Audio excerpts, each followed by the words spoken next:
በተክሊል ያገባችውን ነፍሰ ጡሯን ሚስቱን ባገባት በ6 ወሯ እንግዲህ በመጀመሪያ ደረጃ ራሷን በመምታት ከወደቀች በኋላ አንገቷ ላይ እንደ በግ አድርጎ እንግዲህ ህይወቷን የነጠቃትን እህታችን ትዝታን መቼም ትረሳላችሁ ብዬ አላስብም። ታስታውሳታላችሁ። የአንድ ሰሞን በጣም ሁላችንም ያዘንበት ያለቀስንበት ፍትህም የጠየቅንበት ነገር ነበር።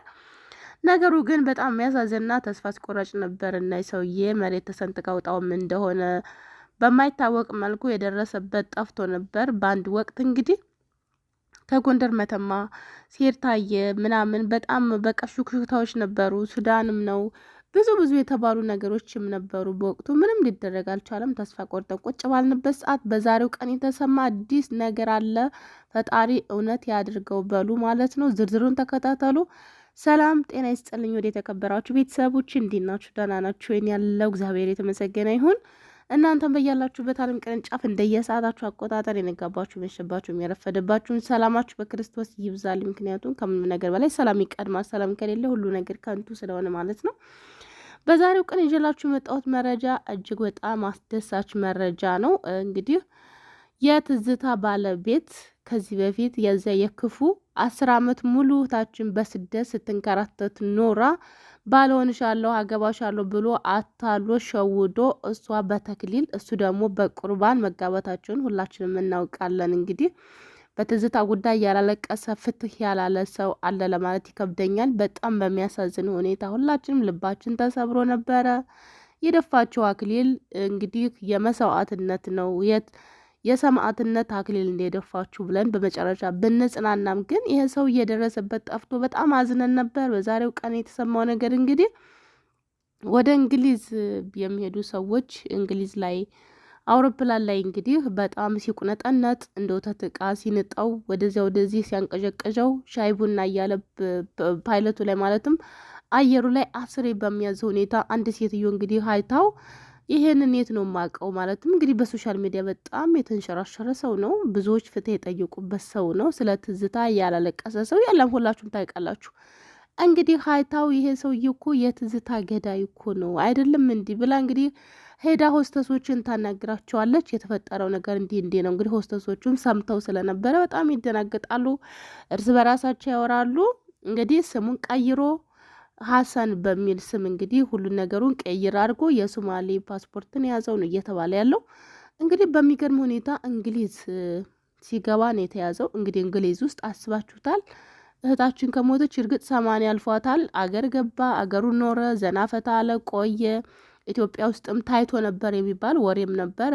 ጎንደር ውስጥም ገብቷል። መተማም ነው ብዙ ወሬ ተወርቷል። በአጠቃላይ በወቅቱ እንግዲህ ጥርሱም አርቲፊሻል ነበር፣ እሱንም አንስቶታል፣ ጺሙንም አሰርቶታል እየተባለም እየተወራበት ብዙ ነገር ተወርቶበት ነበር። የተጨበጠ ነገር እሱ ነው የሚባል ነገር ስላልተገኘ ግን አንድ ቦታ ስላልተጨበጠ ግን ከአሉባልታና ሆነ ከሚባል ነገር የተለየ ነገር የለም። በትላንትናው ቀን ግን እንግዲህ አንድ አውሮፕላን ላይ የተሳፈረ ሰውዬ እሱ በእርግጥ የሚያውቀው ነገር አልነበረም። ድንገት በማይክሮዌቭ ተነገረን፣ ሁላችሁም ቁሙ፣ ማንም ሰው እንዳይንቀሳቀስ ተባለ። አውሮፕላኑ ካረፈ በኋላ ከዛም በኋላ ፖሊሶች ገብተው ወሰዱት። ሰውየው ስለ ትዝታ ምንም የሚያውቀው ነገር የለም። ነገር ግን ለባለቤቱ እንደነገራት ከሆነ ከዚህ ቤት እህታችንን ካይሮ ላይ የገደለው ልጅ ነው፣ የትዝታ ባለቤት ነው ሲሉ ሰማሁኝና እንደዚህ ተያዘ። ከመውረዳችን በፊት በማይክሮዌቭ ተነገረ፣ ማንም ሰው ከአውሮፕላኑ ላይ እንዳይንቀሳቀስ ተብሎ ከዚያም በኋላ ፖሊሶች መጥተው አወጡት ምናምን የሚሉ እንግዲህ ያው በእርግጥ ትክክለኛ መረጃ ነውም አይደለምም ለማለት የሚያስጨብጥ ነገር የለም። ነገር ግን እሱ ነው እየተባለ ነው እየተወራ ያለው። ምክንያቱም ስሙን ቀይሮ ሁሉ ነገር ቀይሮ ነው እየተንቀሳቀሰ ያለው።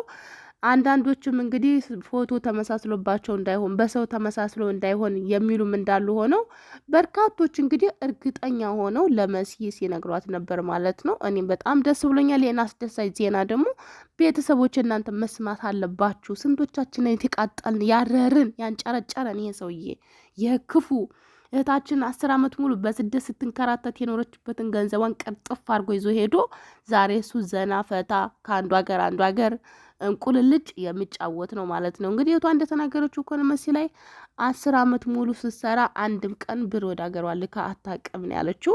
እሱ እንግዲህ በ100 ብር ነበር ተቀጥሮ ይሰራ የነበረው ግብጽ 100 ብር ማለት ነው እንግዲህ ምን አይነት ብር እንደሆነ የግብጽን ብር አላውቀውም፣ መረጃው ስለሌለኝ ይቅርታ እንዲህ ልላችሁ አልችልም። ነገር ግን ደሞዙ 100 ብር ብቻ ነበር ማለት ነው። እና የእሷን ለብሯ ነው እንግዲህ የጣቷን እንኳን የጋብቻ ቀለበት እንኳን ሳይቀር ነው ይዞ የሄደው። እህቶቿ ጓደኞቿ እንግዲህ አስከሬኗን ሲያነሱ የጋብቻ ቀለበቷን እንኳን እጇ አላገኙትም። ስልክ ነሽ፣ ላፕቶፕ ነሽ፣ ምንድነሽ ወፍ የለም ልቅምቅም አድርጎ ነው ይዞ ሄደው። ያው እንግዲህ ንብረቷን ጥሪቷን ብሎ ነበር ያገባት። ቤተክርስቲያን ውስጥ እንግዲህ ገብቶ ምሎ እንግዲህ ሃይማኖት አይታወቅም። ይሄ እንደዚህ ነው ልንለው አንችልም። ስለ ሃይማኖትም የተረጋገጠ ነገር የለም፣ አናውቅም። ምክንያቱም ለሌብነቱ ዝርፊያው ይሄኔ ስንት ሰው እንደዘረፈ ስንት ሰው ህይወት እንደነጠቅም አናውቅም። የታችን ትዝታ ጉዳይ እንግዲህ ወደ ካናዳም ልትሄድ ፕሮሰስም ጀምራ እንደነበረ ብዙ ነገር ነው ያለውን ነገር ሁላችንም እንደምናውቀውና እንግዲህ ብሯን በዚህ ሁኔታ ባገባት በ6ኛ ወሯ መቼም ለብር ብሎ ካልገባ ለልጁ እንኳን ያዝን ነበረ። ትዝታ ነፍሰ ጡር ናት። ከተጋቡ ገና 6 ወራቸው ነው። ታታሪ ሰራተኛ ነች። በጣም በቀይ ምን ብዬ ልንገራችሁ ምን አይነት ሰው እንደነበረች እንግዲህ ግብጽ ላይ ተነዋል። የግብጽ ህዝብ ግልብጥ ብሎ ያለቀሰላት ያዘነላት ልጅ ነበረች ትዝታ። እንግዲህ ለባሏ ደግሞ ምን ትሆናለች? ሰው እንደዚህ ከወደዳት ለሰው እንደዚህ ከሆነች ለባለቤቷ ምን አይነት ሚስት ትሆናለች የሚለውን ነገር ለእናንተ ልቶ ክብሯን ጠብቃ በክብር በተክሊል ያገባችው ባሏ ግን ህይወቷን በዚህ ሁኔታ ነጥቋት ሄዷል ማለት ነው። ያው ለገንዘብ ነው።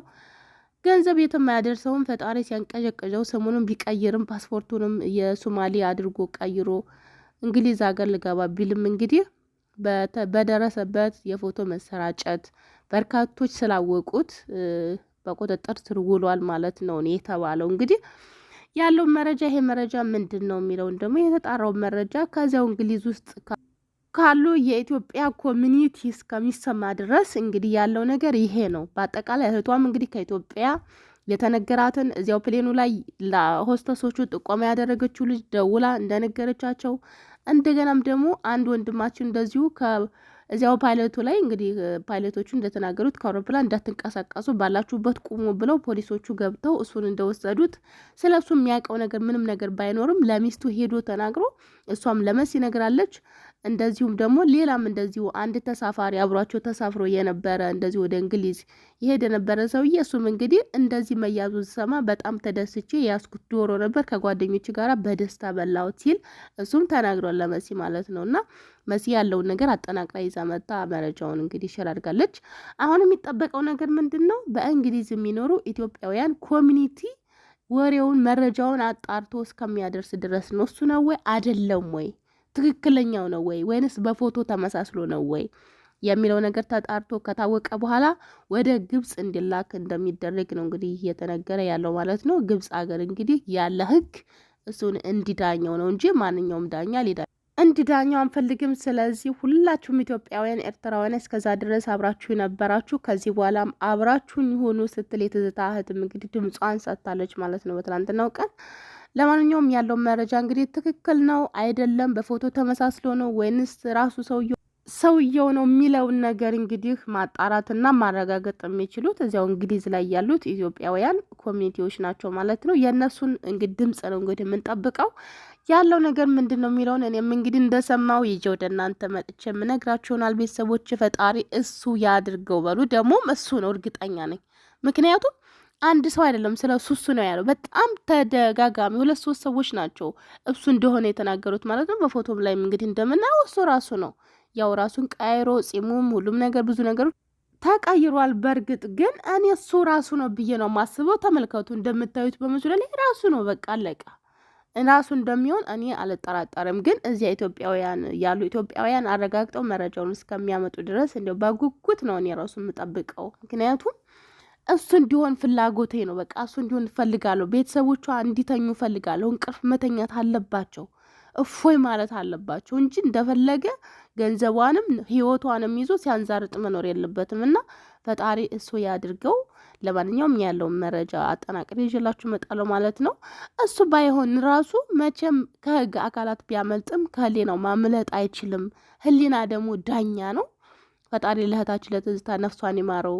ለቤተሰቦቿም አሁንም በድጋሚ መጽናናት ይስጣቸው። ቤተሰቦች በድጋሚ እስከምንገናኝ ድረስ ሰላማችሁ ይብዛ በያላችሁበት። እናንተም ፈጣሪ ሀገራችን እንዳልሆነ ሰዓት መሀሏን ገነት አድርጎ ከሀገር ውጭም ከውጭ ወራሪ ይጠብቅልን። በድጋሚ እስከምንገናኝ ድረስ ቻው።